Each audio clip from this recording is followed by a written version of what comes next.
Hey, good afternoon. I just wanted to give you some short instructions on what to do with your power words through the next several weeks. So I have included in your envelope that you picked up from school either on Friday or if you're coming by in the next day or two to get it, some index cards. So there would have been a bag that looked like this. And there would have been several check sheets that look like this. And an entry form that looks like this. So what you're going to do is when you look at this yellow one, you'll see somewhere on here I have circled a number. 1G, 2G, 1B, 2B, 1R, or 2R. That tells you the level that I last had the kids at when I checked them. So if your kid is, for example, here's where we start at 1G. So this one, I've already checked the words. Those are the words that could be read the last time they were with me. That's the page I want you to start on. If yours is circled 1B, then you're just going to go to the 1B list and you're going to use it. I would just go back and have your kid just go down the list, reread these words again.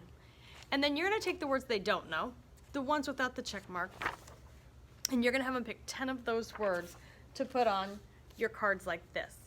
So what I did is I'm going to take 10 cards, and the first thing I'm going to do is I'm going to cut them all in half. So I want to write each word 2 times, one time with an uppercase letter and one time with a lowercase letter. So I'm going to write, say for example, my word is can. So I'm going to write can with an uppercase C and can with a lowercase c. So I just have it 2 times. That way you can put all those cards together in one pile, and one of the activities you can do is you're just going to flashcard them. You're going to show them the cards, you're going to have them read them. So they should be able to read them to you pretty fluently. That's one activity you can do with your cards. The other thing you can do is you can play memory. So just have them lay the cards out flat so they're down, word side down. You're going to turn over a couple of cards. You're going to see if they match. If they match, if the kids can read the word, they can take it, and then they get to go again. If they don't match, they just need to turn them back over, and somebody else is going to take a turn, just like a regular memory game. You can write them as someone tells them to you. So you can just tell your kids, say the word can, and then they just need to tell you the letters that are in the word can. C-A-N, can. Or you can have them, you can tell them what the word is, and then they can write it. So you can say can, and then they're going to write those words down. They can put the words, they can just take the cards, take one set out, either the ones with uppercase or lowercase letters, and they can put those words in ABC order. They can use them in a sentence. So someone tells them a word, so you tell them the word can, and then they need to think of a sentence using that word. I can go to the park by myself. So that's what they can do. You can have them choose, just pick 5 of the words instead of all 10 and write 5 different sentences. Write a sentence with each word.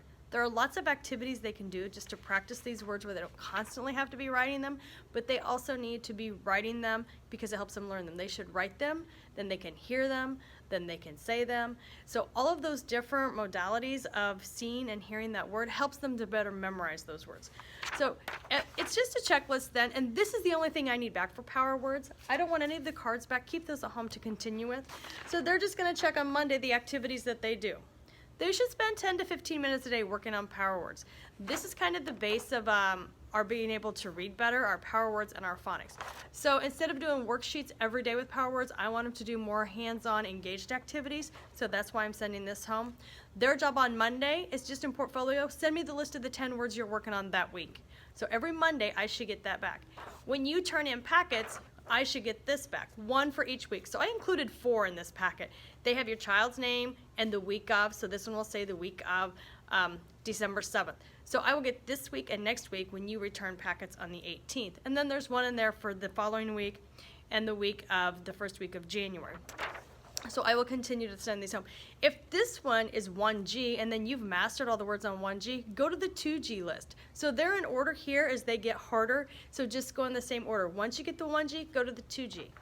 The other suggestion I would make is if you are doing word cards and they're really struggling with some of the words, start with the words that have the least amount of letters in them. So start all your 2-letter words first, then go to your 3-letter words, your 4-letter words, and so forth on like that until they have all of the words covered. If you've given them 10 words this week and they have 8 of them down really fast and they're doing really good, but the other 2 they're just not getting, leave those 2 in the pack and just pick 8 new ones to add to those 2 so they keep getting those so they continue to learn them. So every day they should be practicing these words. It's going to help them become better readers, and it's going to help them become better writers. All right, so good luck with your words, and I'm looking forward to seeing your first set of 10 that you want to work on. Bye!